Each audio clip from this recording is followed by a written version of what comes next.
दूसरे का अहित की भावना रखकर जो कर्म किया जाता है, दूसरे को दुख पहुंचाने की भावना से जो कर्म किया जाता है, अंदर भाव है दुख पहुंचाने का, दूसरे का अहित करने का, दूसरे का अमंगल करने का, उसे विकर्म कहते हैं। इसका बड़ा भयानक दंड होता है। और शास्त्र जिसे निषेध करता है, ये नहीं खाना चाहिए, नहीं पीना चाहिए, नहीं करना चाहिए, उसे निषिद्ध कर्म कहते हैं। वो भी विकर्म के अंतर्गत आते हैं। इनका भी बड़ा भयावह दंड होता है। कर्म भी दंड देता है, भोगना पड़ता है। अकर्म फल रहित है, कोई भोग नहीं। विकर्म भी भयानक दंड देता है और निषिद्ध कर्म भी भयानक दंड देता है। अकर्मणश्च बोधव्य, जो अपने स्वरूप का बोध प्राप्त कर लिए है, वो समझ रहा है कि प्रकृति के अंश शरीर से गुण के अनुसार प्रकृति में चेष्टा हो रही, मैं करता नहीं हूं, ये बोध का विषय है। वो निर्लिप्त हुए सब कर्म शास्त्र सम्मत हो रहे, कोई भी कर्म का फल उसे बांध नहीं सकता। अकर्मणश्च बोधव्यम, वो अकर्म, उसके कर्म तत्काल अंतर्ध्यान होते चले जा रहे हैं, कोई फल नहीं देने वाले होंगे, चाहे शुभ हो चाहे जो भी, उसके कोई बंधन कारक नहीं, शास्त्र सम्मत, क्योंकि शुरू से अभ्यास रहा है। तो वो निर्लिप्त महापुरुष होने के कारण उसको कोई कर्म नहीं बांध सकते। केवल एक, जिसको स्वरूप बोध हो गया है, निर्लिप्त है, उसके द्वारा अकर्म होते किए गए कर्म। बकाया सब कर्मों के पचड़े में शुभ अशुभ में फंस जाते और अवश्य में भोक्तव्यम कृतम कर्म शुभाशुभम। अब यहां अगर बोध संपन्न महापुरुष है तो निर्लिप्त रहता। और कल आपकी अगर याद में हो, चर्चा में बताया था कि अगर आपकी समझ ना आती हो तो इतना समझ लीजिए कि धर्म पूर्वक सबको सुख पहुंचाने वाले कर्तव्य कर्म भगवान को अर्पित कर दे तो वो भी अकर्म हो जाएंगे। भक्ति की पद्धति ये तो सर्वाणि कर्माणि मयि सन्न्यस्य मत्पराः अनन्ये नैव योगेन मां ध्यायन्तु उपासते। बढ़िया बात। अगर कर्म फल के बंधन से मुक्त होना चाहते हो तो अपने कर्तव्य कर्म को दूसरों की सुख की भावना से करते हुए भगवान को अर्पित कर दो, तो वो कर्म अकर्म हो जाएगा। क्योंकि जब भगवान को अर्पित कर दोगे तो तुम्हें समता में रहना पड़ेगा। जय पराजय, लाभ हानि, दुख सुख में समान भाव, जैसा भगवान करे, भगवान के आश्रित। और या फिर आत्म तत्व का बोध हो जाने पर निर्लिप्त हुए महापुरुष के द्वारा जो शरीर से कर्म होते हैं वो अकर्म हो जाते हैं। ये अकर्मणश्च बोधव्यम, ये अकर्म का ज्ञान है। बोधव्यम च विकर्मणः, कामना जब उपासक के अंदर होती है तो ना चाहते हुए भी उससे पाप कर्म हो जाता है। ये कामना, काम बड़ा शत्रु है, इसीलिए उन्नति नहीं हो पाती अध्यात्म में। और जो संसार में, उनको तो पता ही नहीं कि मैं पाप कर रहा हूं, वो और खुश होते हैं कि आज हमने ये भोग लिया, आज हमने ये छल कर लिया, आज हमने ये कपट कर लिया। कामना से कर्म होते हैं, कामना जितनी बढ़ती जाती है पाप कर्म उतना ही बढ़ते जाते हैं। शास्त्र के विरुद्ध मनमानी आचरण में पाप ही होता है। शब्द याद कर लो, शास्त्र आज्ञा के विरुद्ध मनमानी आचरण में सदैव पाप ही होता है। ये विकर्म बड़ा भयावह होता है और ये भारी दंड देता है, और ये कभी नष्ट नहीं होता। नष्ट तो भगवान कर सकते हैं केवल। ये आकाश में छाया हुआ शत्रु समझो, जिस समय इसका समय आएगा उसी समय भयानक घटना रूप बन जाएगा, ये रोग रूप बन जाएगा। किसी की भी बुद्धि में बैठकर आपका अहित करो, बड़ा विचित्र स्वरूप है। विकर्म से बचना है तो काम, कामना, वासना मन ते अति कर दूर। राधा राधा राधा, पर है बहुत कठिन, बहुत कठिन है। कामना के त्याग के बिना ये निषिद्ध कर्म, पाप कर्म, विकर्म, इससे बचा नहीं जा सकता। गहनो कर्मणो गति, कर्म की बड़ी गहन गति है। कौन सा कर्म बांधने वाला है, कौन सा कर्म मुक्त करने वाला है, इसका निर्णय करने में सब समर्थ नहीं है। जो भगवान में चित्त जोड़े हुए या स्वरूप बोध है, वही उन्हीं के द्वारा निर्णय माना जा सकता है। ये बड़े बड़े विद्वानों में भी गलती हो जाएगी निर्णय करने में। निर्णय में दो ही समर्थ हैं, या तो भगवत प्रेमी महात्मा या ब्रह्मबोध संपन्न ब्रह्म ऋषि। कर्म क्या है समझ गए? कोई भी कर्म करने के पहले जो फल आकांक्षा से प्रेरित होकर शास्त्र सम्मत किया जाता है उसे कर्म कहते हैं। अकर्म क्या है? जो तत्वबोध प्राप्त महापुरुष हैं, निर्लिप्त हैं, ममता रहित हैं, आसक्त रहित हैं, उनके द्वारा हुआ कर्म अकर्म हो जाता है। वो फल नहीं देगा, वो बांधने वाला नहीं। विकर्म क्या है? जो कामना बढ़ी हुई मनमानी पापाचरण है उसे विकर्म कहते हैं, और ये बहुत भयावह है, ये दुर्गति का कारण है। इसी से नाना प्रकार के दुख भोगने पड़ते हैं। श्री भगवान कह रहे हैं जो कामना से कर्म होते हैं वो कामना अधिक बढ़ जाने पर केवल पाप होने लगते हैं। जैसे धन की कामना से कर्म शुरू होते हैं, फिर धन की जब ज्यादा इच्छा हो जाती तो बेईमानी, चोरी, हिंसा, छल कपट, इसके करने में कोई भय नहीं रह जाता। अकर्म हमारे कर्म हो जाए ये बहुत जरूरी है। अकर्म, उसके दो ही उपाय हैं, या तो निर्लिप्त, फलासक्ति रहित, ममता रहित, ये तो स्वरूप बोध महापुरुष में होता है। तो एक सरल उपाय है, अपने शास्त्र सम्मत कर्तव्य कर्मों को फलिच्छा का त्याग करके श्री भगवान को समर्पित कर दो। राधा राधा जपो, नहीं बहुत यहां जो भी करोगे उसका दंड मिलेगा। महाप्रभु हरिवंश चंद्र जी कहते हैं, जैसी हरिवंश नरक गति दुर्भर, यम द्वारे कटियत नक छीके। छींक दिया उसका भी है, कहां छीका, किस जगह अंगुली उठाई, किस लिए? एक एक चेष्टा का तुम्हारे कहने से थोड़ी होगा। अरे कहीं कुछ नहीं, ये बावरे लोग हैं, इनको क्या पता है। जब दंड मिलते हैं तब इनको समझ में नहीं आता कहां से मिल रहा है दंड। अजर अमर हो, अविनाशी हो, शरीर को लेकर के देहाभिमान से बात कर रहे हो, कोई भगवान नहीं, कोई नहीं। तुम्हारे आंख मूंदने से हो जाएगा क्या? इस अपराध का दंड है। ऐसे ही यहां जो पापाचरण कर रहे हो कोई भगवान नहीं, इसका जब हिसाब आएगा तब तुम्हें पता चलेगा। करुणा निधान स्वामी ने ये जन्म तुम्हें अपनी तरफ से करुणा करके दिया है कि तुम मुक्त हो जाओ। उपासक को चाहिए कि कामना का नाश करके, विकर्म का नाश करके अकर्म हो जाए, तभी वो जीवन मुक्त होता है। कर्मण्य कर्म यह पश्येद कर्मणि च कर्म यह, सा बुद्धिमान मनुष्येषु स युक्तः कृष्ण कर्म कृत। बड़ी बात कह रहे हैं श्री भगवान। कर्मण्य कर्म यह पश्येद कर्मणि च कर्म यह, जो मनुष्य कर्म में अकर्म देखता है स्थिति, और जो अकर्म में कर्म देखता है, वो मनुष्यों में सर्वश्रेष्ठ बुद्धिमान है, वो योगी है, वो ज्ञानी है, वो संपूर्ण कर्मों को करने वाला होते हुए भी कृतकृत्य जीवन मुक्त है। ये स्थिति है। कर्मण्य अकर्म यह पश्येत, कर्म करते हुए भी अकर्म स्थिति, कर्म करते हुए भी निर्लिप्त रहना। निर्लिप्तता एक बहुत बड़ी सिद्धि है। यहां जो भी कर्म होता है लिप्त होकर होता है। मानो आधी आपकी परिक्रमा हुई, चलो अब बैठ करके पद गाते हैं, हो गया। नहीं नहीं, थोड़ा ही तो रह गया, पूरी हो जानी चाहिए। क्यों, कौन सा फल चाहिए, कौन सा फल चाहिए? नहीं, पूरी होने पर ही सिद्धि होती, फल प्राप्त होती। फल आगे रख लिया ना, लिप्त हो गए, लिप्त हो गए। ये इसी तरह सब शुभ से शुभ, बड़े से बड़े कर्म में निर्लिप्तता का मतलब है पूर्ण होना, ना होना, लाभ होना या हानि हो जाना, जय या पराजय, सुख या दुख, सुख दुखे समय कृत्वा लाभा लाभो जया जयो। ये निर्लिप्त स्थिति है। पूर्णता, पूर्णता से मतलब कोई संकल्प नहीं है, स्वाभाविक सहज ही। आगे इस श्लोक में इसका भी भगवान वर्णन करते हैं। पूरा हुआ कर्म या नहीं पूरा हुआ, फल अनुकूल आया या प्रतिकूल आया, आया या नहीं आया, इससे किसी से मतलब नहीं। निर्लिप्त, शास्त्र सम्मत केवल कर्म बिना किसी संकल्प इच्छा के हो रहा है। यंत्रवत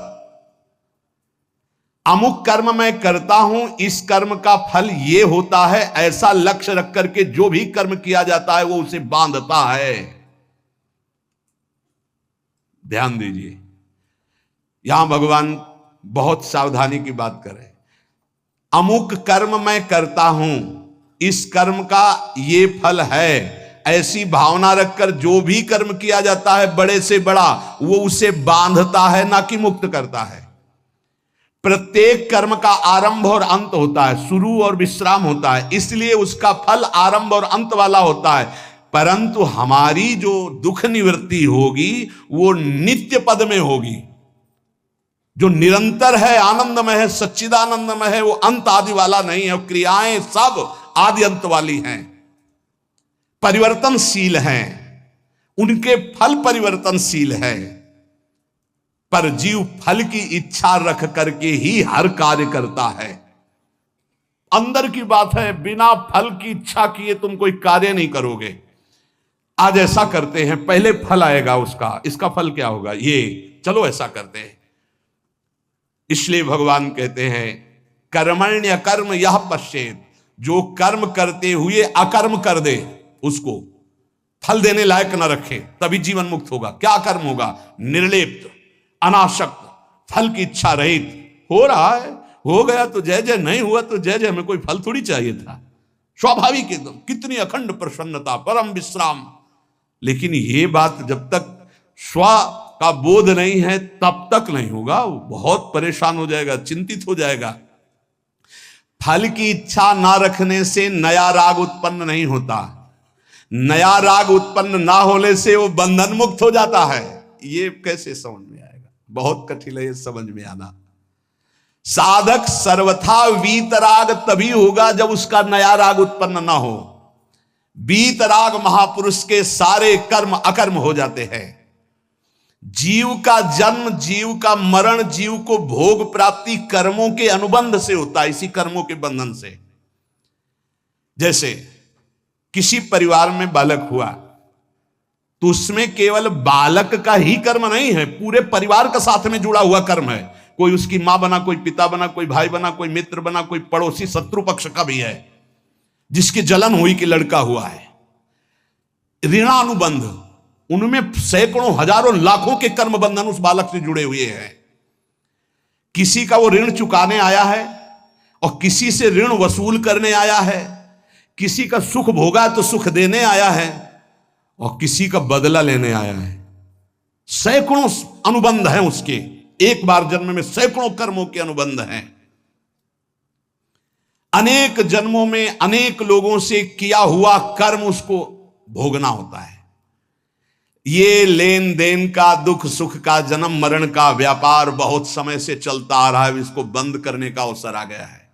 जन्म मरण से छुटकारा मिलने के लिए हमको मानव देव सत्संग मिला है। इसको बंद करने का उपाय है आगे के लिए कर्जा लेना नहीं, और जिनको कर्जा दे दिए हैं उनका माफ कर दें या वापस ले ले, दुकान बंद करें चलें। लेना ना देना, मगन रहना, दोनों बात करनी पड़ेगी। या तो माफ करो, प्रभु से प्रार्थना करो कि जिनको हम दिए हैं हमें कभी नहीं लेना, हमें नहीं लेना, क्योंकि लेने आना पड़ेगा। हे नाथ क्षमा करो, हमने माफ किया, और हमको माफ करो। जिनको हो तो प्रभु सामने भेजो और सेवा करवा दो, और या फिर माफ करो, अब लेने देने से हमें मुक्त करो। प्रभु ही करते हैं। जिनसे सेवा करवाई है सेवा करनी पड़ेगी। नया ऋण लेना बंद करो, पुराना ऋण चुका दो, सेवा कर दो, सेवा ले मत। ऋणानुबंध, लेने देने का व्यापार अगर बंद हो गया तो तुम मुक्त हो जाओगे, जन्म मरण बंद हो जाएगा। जैसे दुकानदार अपनी दुकान खत्म करना चाहता हो तो उसे दो काम करने पड़ेंगे। जिसको देना है उसको तो पक्का दे दो, देना ही पड़ेगा, नहीं तो दुकान हटाने के बाद भी वो लेगा तुमसे। हे तुम वही दुकानदार हो ना, 100 रुपया लाओ हमारे, तुमने लिए थे, देना पड़ेगा। लेने में क्षमा कर सकते हो कि हमें नहीं चाहिए, पर देने में आपको देना होगा। जिससे लेना है उसे तो तुम क्षमा कर सकते हो, जाओ हमने माफ किया, लेकिन जिसको देना है वो देना है। नहीं, वो तो कहीं भी दुकान खत्म करने के बाद भी मिलोगे तो तुमसे ले लेगा। अगर ये लेना और देना दोनों मिटा पाए इस जन्म में, तभी तो। जैसे कोई गाली दी तो हिसाब है भाई, हिसाब है। और हृदय में पीड़ा हुई ना तो हमने पहुंचाई होगी पीड़ा। राधा राधा राधा, किसी ने धक्का मारा, किसी ने कटु व्यवहार किया, अपमान किया, भगवान हमारे किसी अपराध का मार्जन कर रहे हैं, इसीलिए भक्त सहता है। अपने लिए अब किसी से कोई ऋण ना ले, सेवा किसी भी तरह का कुछ भी ऋण, ये ध्यान रखो, यहां से जाना है, हमें यहां से जाना है। शरीर से प्रेम ना अपने करो ना किसी और के करो, ये छूटने वाला है, जाने वाला है। कब जाएगा अब इसका पता नहीं, शाम के जाएगा कि कल सुबह जाएगा कि दोपहर जाएगा, 10 वर्ष में जाएगा कि 5 वर्ष, जाना है। जब हमें जाना है इस देश से तो फैलावा काहे को फैलाओ, समेट के अटैची बिल्कुल तैयार। मरने से सब जग डरा मेरो मन आनंद, कब मरी हो कब भेटी हो पूर्ण परमानंद। समझ में आ रहा है? मरने वाली अब शकुन वाली बात घर में अगर चला दे तो फिर बहुत ही, हाँ ये आखिरी मृत्यु होनी चाहिए। पर घर परिवार में बातें अब शकुन मानी जाती है, मरने की बात नहीं। नहीं क्यों? क्योंकि फिर पापाचरण में रति नहीं होगी अगर मरना दिमाग में रहेगा। नारायण स्वामी ने कहा 2 बात दिमाग में रख लो, एक नारायण को, दूसरी मृत्यु को। क्योंकि जाना है यहां से तो गंदी कमाई काहे को करो, अच्छी कमाई भगवान नाम, दूसरों को सुख प्रदान करना। संसार से जो तुमने ऋण लिया है, अब हम किस किस को जाने किस किस जन्म से क्या लिया है, तो सरकार कह रहे हैं अहम त्वाम सर्व पापे भ्यो मोक्षयिष्यामि मा शुचा। श्री कृष्ण की शरण में हो जाओ, वो लेना देना दोनों का हिसाब कर देंगे। मालिक, नौकर का ऋण मालिक चुकाता है, सेवक का बंधन मालिक मुक्त करता है। कोई भी गड़बड़ी हो जाए तो आगे मालिक को आना पड़ेगा। अगर सही ईमानदार मालिक है तो छाती आगे लगे, नहीं मुझे मार लो, इसको छोड़ दो, जो भी कहो वो मैं दंड स्वीकार कर, इसको छोड़ दो। तुरंत विभीषण पाछे मेला, सन्मुख राम सहयो सोई सेला। ये हमारे स्वामी का स्वभाव है। सेवा भजन जप ध्यान समाधि, अगर ये अपने लिए है तो बंधन बहुत जोर का भी रहेगा समाधि तक, और अगर ये जगत मंगल के लिए है तो लेना देना खत्म हो जाएगा इसी से। ये भी अपने लिए नहीं है। अब आप ये भी समझ लीजिए, कह रहे सेवा भजन जप ध्यान समाधि ये जगत जगदीश स्वरूप है, इनके लिए है। जो भजन कर रहा हूं, सर्वे भवन्तु सुखिना सर्वे सन्तु निरामया, अगर इसका सुख मेरे लिए है तो फिर आओ यहां। अगर ये भगवान को समर्पित है, बहुत समझना है, बहुत समझना है, ये महापुरुषों के वचन हैं। कैसे आओगे? देवराज इंद्र, बड़े बड़े देवता, बड़ी बड़ी पदवियां, बड़े बड़े वैभव, ये सब साधन भजन करने वाले को तो मिले। मानो जो इसी देश के बड़े बड़े पदों में है, सब पुण्यात्मा है, इनका तप हुआ है। अब जो किया जाएगा वो आगे की फसल है, लेकिन पीछे की बहुत जोरदार फसल है। अगर मुक्त होना चाहते हो तो भजन भी अपने लिए नहीं है, तो दीहम वस्तु गोविंदम तो भ्रमेयो, लेना न देना मगन रहना, जीवन मुक्त हो गया। अब आपको लगेगा, जानते हो कैसे बात करते हैं महाराज, आज से 1 माला आपके लिए कि आपका रोग ठीक हो जाए, 10 हमारी, 1 माला सिर्फ आपको देंगे। इष्ट और गुरु को 1 माला, 10 माला मेरी नहीं भैया, मेरा अस्तित्व नहीं। अब जो कुछ हो रहा है वो सब आपके लिए है, आप जीवन मुक्त हो गए। ये बड़ा सूक्ष्म विषय है, बड़ा सूक्ष्म विषय। जीवन मुक्त होने के लिए आना न जाना, सेवा भजन जप ध्यान समाधि, ये केवल संसार के हित के लिए है। माला के घुमाए, इतना कष्ट सहकर माला घुमा रहे हो, करे दूसरों के मंगल के लिए है। यही है लेना न देना मगन रहना, इसी से सब कर्जा मिट जाएंगे। भजन करने से सबके कर्जे निपट जाएंगे, जन्म जन्मांतर के जो हैं। नहीं कहां तक देंगे हम? कोई पीट रहा है, किसी को पीट रहे, सब हिसाब किताब हो रहे, कभी गर्भई में नष्ट हो गए, कभी जवानी में, कभी ये, कितना प्रपंच है। जब तक किसी के भी साथ संबंध रहेगा तो इस प्रकृति में आना पड़ेगा। एक और ऊंची बात है कि अब मैं भजन करता नहीं, मेरा राम भजन करते हैं। ये अब मतलब संतों की बात को कोई समझ पाए बड़ा कठिन होता है। लेकिन तुम ना ले आना ये बात अभी से कि हाँ हम तो भजन नहीं करते, श्री जी हमारा भजन करते हैं। वो बहुत ऊंची स्थिति की बात, जीवन मुक्त महापुरुषों की बात। भला ये बात पचेगी कि आज से जितने माला करेंगे, पाठ करेंगे, भजन करेंगे, वो सब अड़ोस पड़ोस में बट जाएगा, तुम्हारे लिए नहीं रहेगा। हम क्यों जाए फिर बाड़ी पाठ में, हम क्यों माला चलाएं, इतनी परेशानी होकर माला चला तो मेरे लिए नहीं है। इसका मतलब समझते हो? इसका गूढ़ मतलब है, एक माला जपा और कह दिया कि सबका मंगल हो, तो सबके मंगल का जो फल है वो आपको भगवत प्राप्ति करा दिया। समझ रहे हो? ये आंतरिक रहस्य है संतों का। 1 रुपया फेंको और 1 अरब रुपया एक साथ फायदा ले लो। फायदा हुआ कि नहीं हुआ? अगर 1 रुपये में 1 अरब, तो भारत में तो जनसंख्या कितनी है? 140 करोड़ है। ये तो केवल मनुष्यों की हुई। और दीमक की कितनी जनसंख्या है? पशु पक्षियों की, चींटी की, कितने जीव हैं? सर्वे भवन्तु सुखिनः। भजन किया, साधना हुई, सर्वे भवन्तु सुखिनः, तो सबका कृपा प्रसाद मिला और वो भगवान को प्राप्त हो गया। समझ रहे हो? भगवत प्राप्ति, सबका कृपा प्रसाद मिला। भूल चूक से लेन देन जिसके साथ हो चराचर जगत में, सबका खत्म। क्योंकि भगवान नाम जप करके सर्वे भवन्तु सुखिनः, हम अपना भजन सबको देते हैं। तो उससे क्या हुआ? सबके हृदय में बैठे हुए मेरे आराध्य देव राधा वल्लभ लाल जी मुस्कुरा दिए, हमारा काम हो गया। अब समझ में आई बात?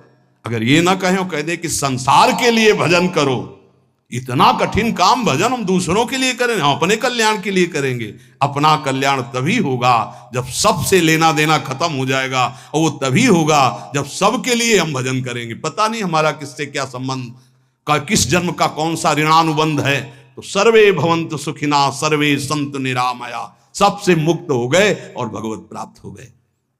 ये बड़ा सूक्ष्म विषय है।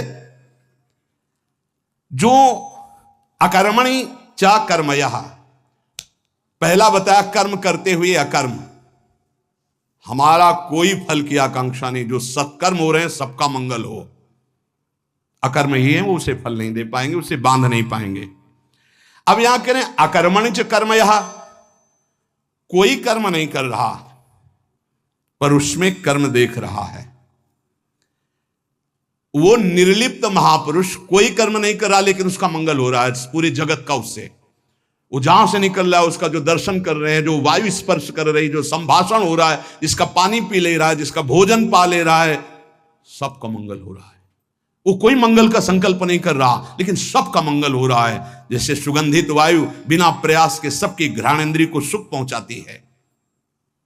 संसार में कोई कार्य करने के लिए प्रवृत्त होता है तो उसके सामने 2 बातें होती, करना और ना करना, प्रवृत्ति और निवृत्ति। जो महापुरुष होते हैं ना प्रवृत्ति होती है ना निवृत्ति होती है।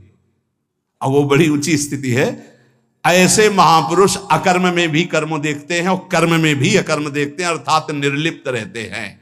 नैव तस्य कृते नार्थो ना कृते नेह कश्चन, कोई भी प्रयोजन नहीं होता पर स्वाभाविक जगत मंगल उनके द्वारा होता रहता है।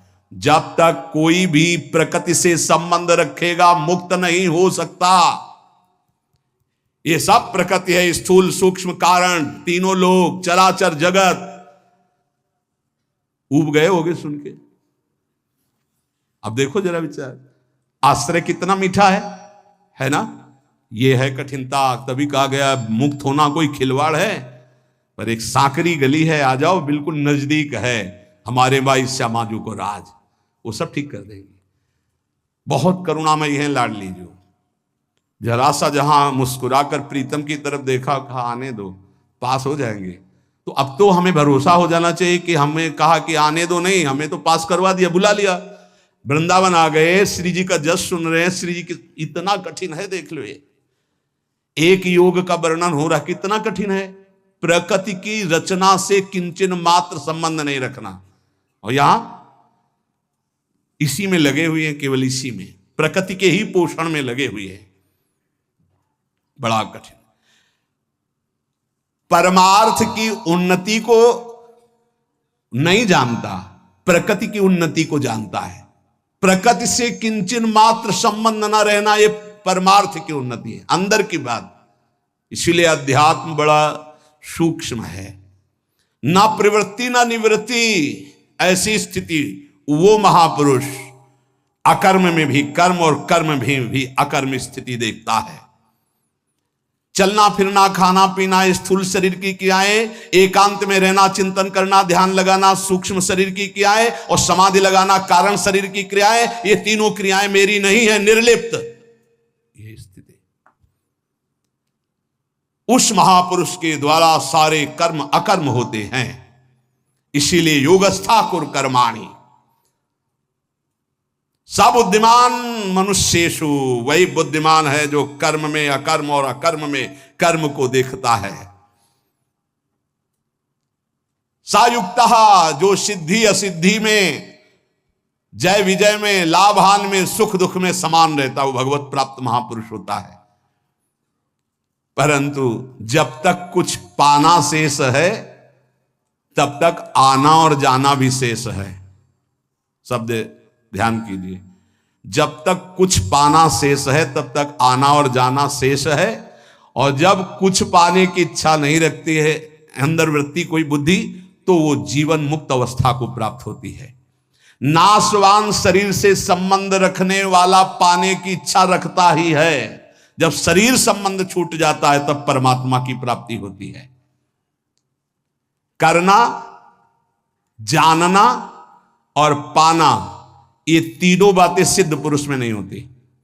करना, जानना और पाना, ये तीन बातें सिद्ध पुरुष में नहीं होती। उसे ही जीवन मुक्त महापुरुष होता। ना कुछ करना बाकी है, ना कुछ जानना बाकी है, ना कुछ पाना बाकी है। वो इस अशुभ संसार से मुक्त हो जाता है। यस्य सर्वे समारंभा काम संकल्प वर्जिताः ज्ञानाग्निदग्ध कर्माणम तमाहो पंडितम बुधाः। भगवान इस श्लोक में वर्णन करते हैं कि जिसका बिना किसी संकल्प के, कामना की, बिना किसी कामना के संपूर्ण कर्म हो रहे हैं, वो कर्म ज्ञान रूपी अग्नि में जलकर भस्म हो जाते हैं, वही जीवन मुक्त, वही पंडित, वही बुद्धिमान। तो एक ज्ञान अग्नि है और एक प्रेमाग्नि है। तो अगर ज्ञान समझ में ना आ रहा हो तो बस इतना समझ लो कि हर कर्म भगवान को अर्पित कर दोगे, वो तुम्हें बांध नहीं पाएगा। बड़ी चतुरता की बात है, पर माया भुला देगी, अर्पण करवाना भुला देगी।